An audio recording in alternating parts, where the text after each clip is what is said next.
Mais voilà, nous allons nous lever demain matin et nous allons écouter les infos. Et malgré ces belles méditations, ces magnifiques idées, nous pouvons bien avoir une expérience d'être bien gênés par quelque chose dans ce monde à nouveau. Et alors, nous pouvons nous poser les questions, mais quelle est la partie de moi qui est dérangée par ceci? Fermons les yeux un instant ou réfléchissons juste avec moi un petit peu, un instant. On va tous se lever demain matin et quelque chose va nous déranger. Essayons de nous voir dans cet instant demain matin, dérangés par quelque chose. Peut-être vous savez d'avance ce que c'est, peut-être vous avez un rendez-vous, peut-être vous avez une rencontre avec quelqu'un, peut-être vous savez que vous devez recevoir une information ou il va se passer quelque chose, voilà. Et vous savez à peu près ce que c'est, qui risque de vous déranger. Et je vous demande de vous voir dans cette situation. Je vous invite de vous voir dans cette situation et vous poser cette question. Quelle est la partie de moi qui est dérangée par ceci?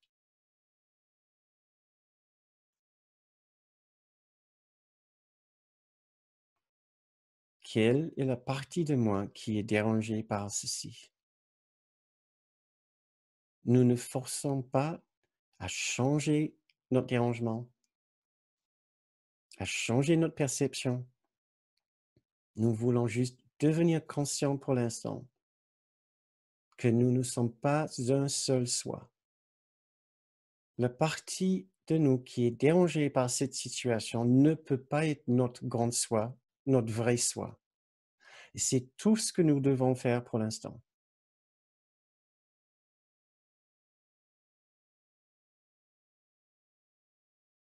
Nous voulons juste pour l'instant prendre conscience de la différence entre ces deux soi. Il y a un soi qui est souvent dérangé, voire même toujours dérangé par tout ce qui se passe, ou exceptionnellement, il connaît effectivement des moments de stabilité, d'équilibre, même de joie à sa façon, une joie très conditionnelle.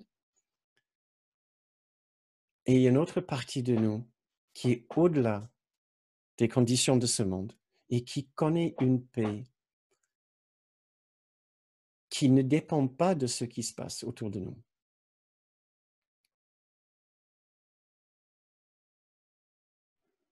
Nous cherchons ce genre de paix intérieure. Nous cherchons cette paix intérieure, une véritable paix intérieure, robuste, endurante, résistante,